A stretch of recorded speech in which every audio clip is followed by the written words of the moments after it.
내 인생에서 가장 굴욕적인 순간은 바로 그 결혼식장에서 벌어졌다.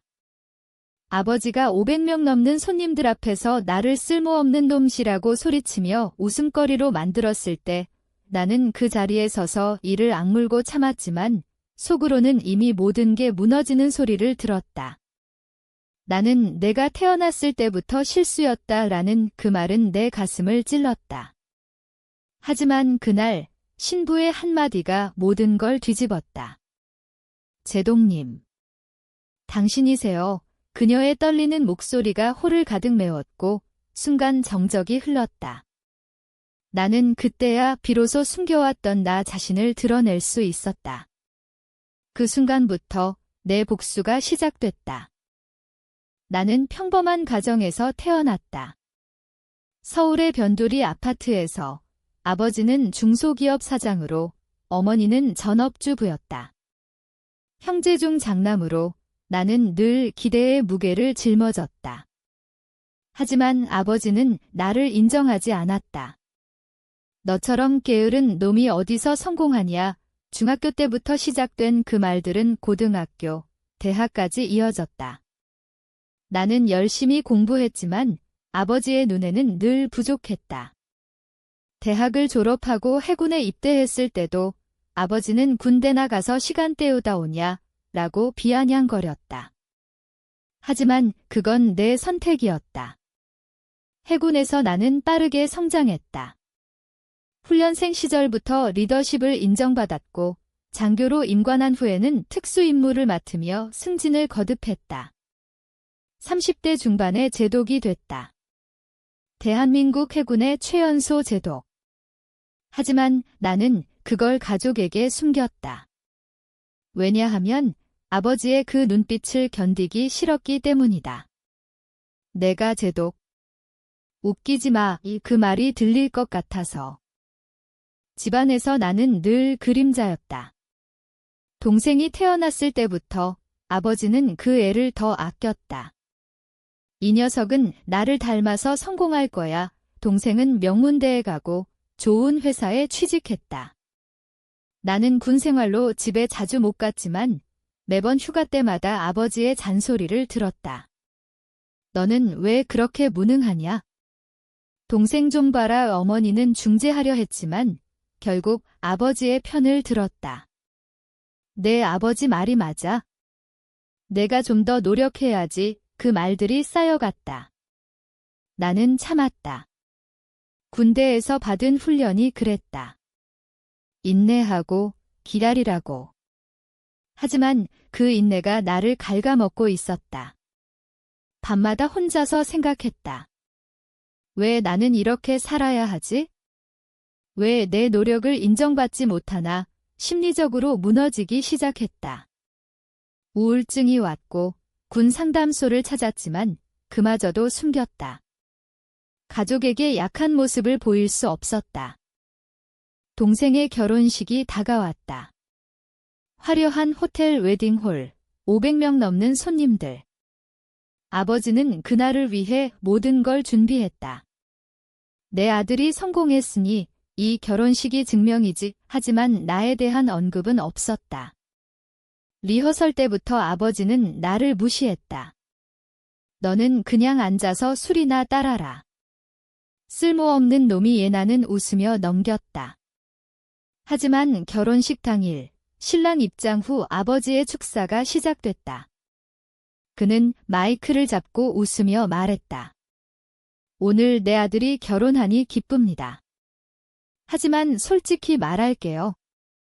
큰아들은 하하, 별로 도움이 안 됐어요. 군대에서 뭐 하는지 모르겠지만 동생처럼 성공하지 못했죠. 가족의 실수랄까 홀이 웃음바다가 됐다. 나는 그 자리에 앉아 손이 떨렸다. 가슴이 터질 것 같았다.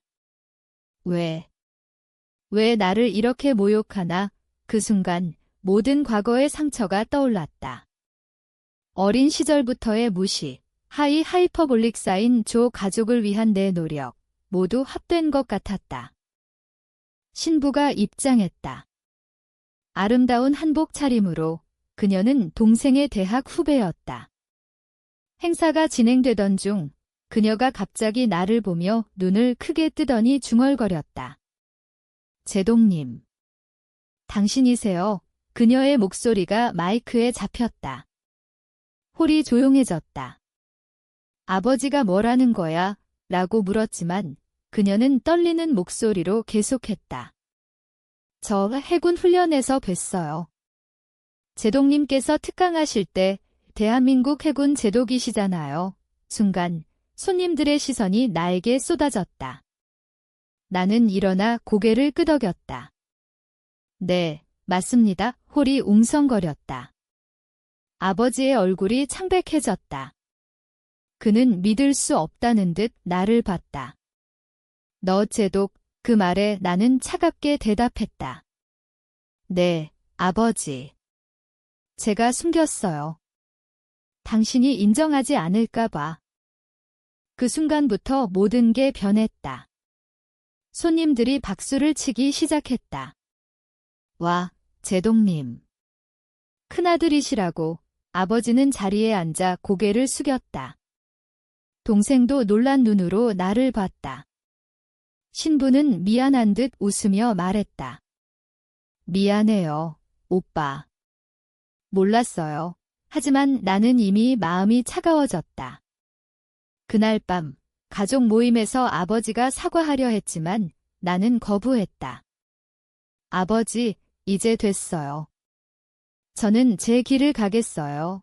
그 말은 내 심장의 외침이었다. 수년간 쌓인 분노가 터져나왔다. 나는 군으로 돌아갔고 가족과의 연락을 끊었다. 동생의 결혼 생활은 순탄치 않았다.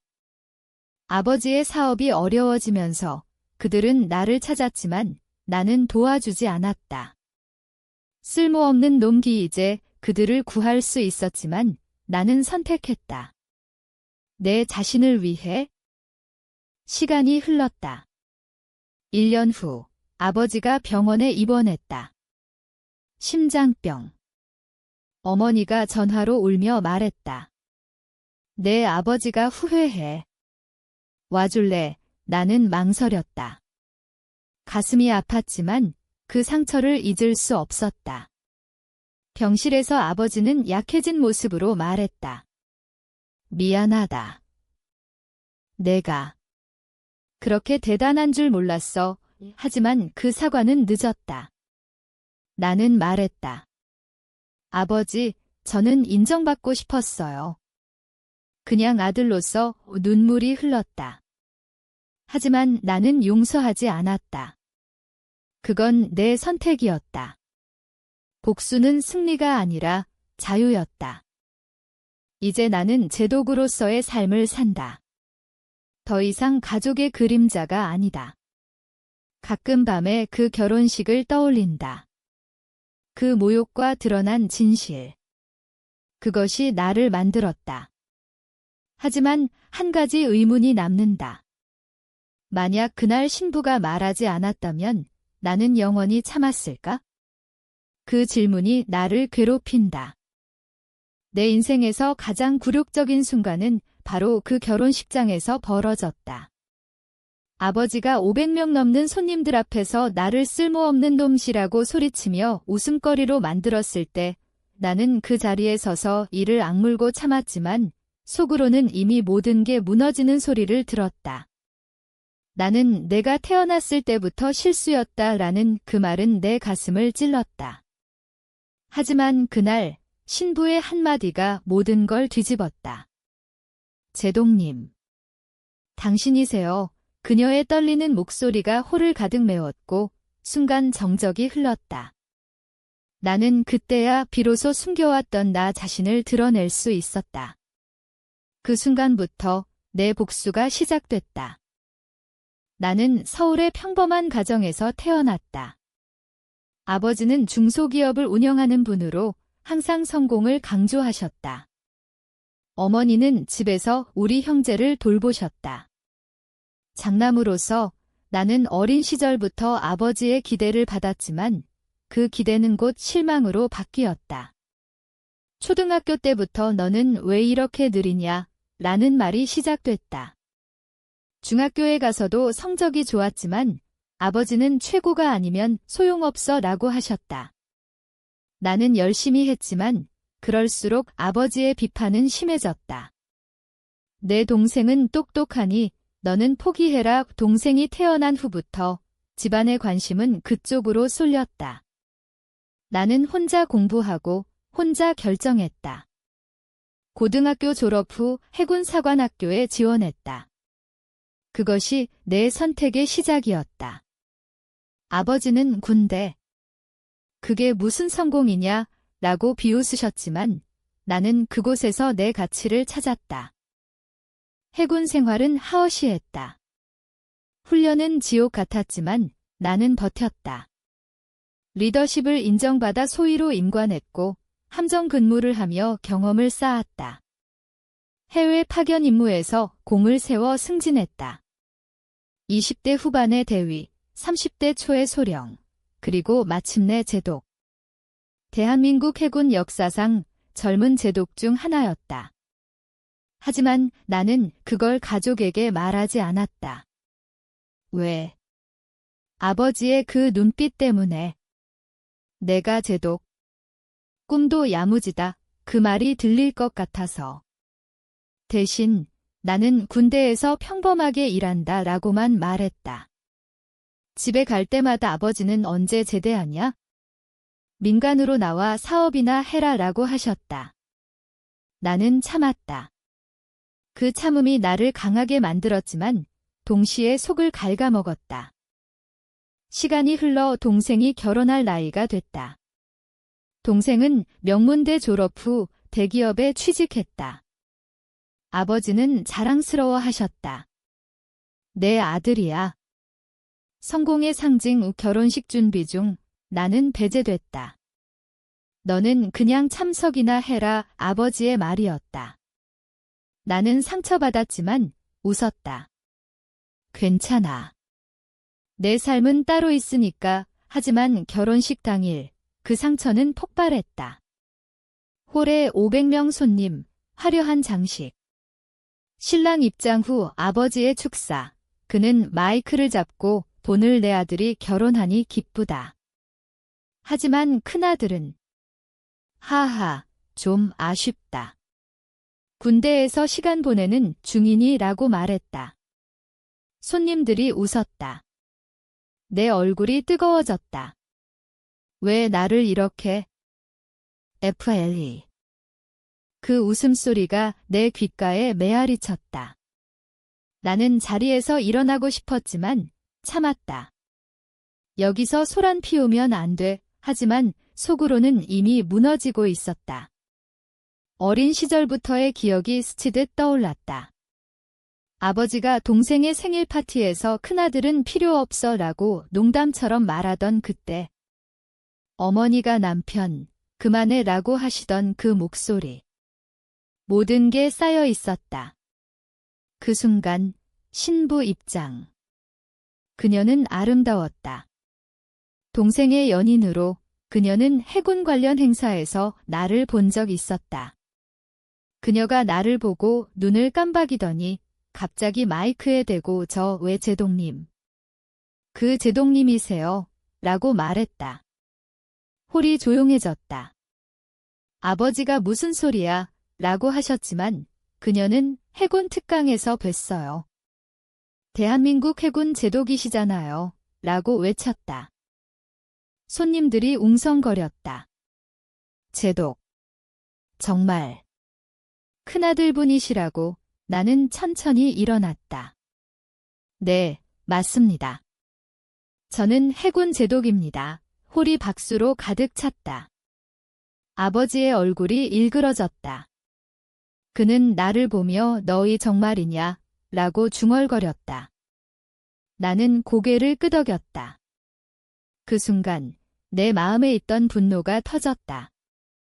이제야 알았나? 내 노력을. 동생도 놀란 눈으로 나를 봤다. 신부는 미안한 듯 좁봐, 몰라서 라고 말했다. 하지만 그날은 내 날이었다. 결혼식 후 손님들이 나에게 다가와 축하했다. 제동님, 존경합니다. 아버지는 구석에 서서 아무 말도 못했다. 그날 밤, 가족 모임. 아버지가 쟤야, 왜 숨겼니? 라고 물으셨다. 나는 차갑게 대답했다. 아버지가 믿지 않을까 봐요. 항상 저를 무시하셨잖아요. 어머니가 울며 미안해 라고 하셨지만 나는 늦었어요 라고 말했다. 그 말은 내 심장의 고백이었다. 수년간의 하이퍼볼릭 쌓인 가족을 위해 돈 보내고 조언하고 하지만 인정받지 못한 그 모든 것 나는 집을 나왔다. 군기지로 돌아가며 생각했다. 이제 자유야. 더 이상 참지 않아. 그 후 가족의 삶은 변했다. 아버지의 사업이 어려워졌다. 경제 위기 속에서 그는 동생의 도움을 기대했지만 동생도 버거워했다. 그들은 나를 찾았다. 어머니의 전화. 아들아, 도와줄래? 내 아버지가 아프셔. 하지만 나는 거부했다. 죄송하지만 저는 제 삶을 살겠어요. 그것이 내 복수였다. 폭력적이지 않지만 그들에게 후회를 남기는. 아버지는 병원에서 후회했다. 내가 잘못했어. 내가 그렇게 대단할 줄 몰랐어.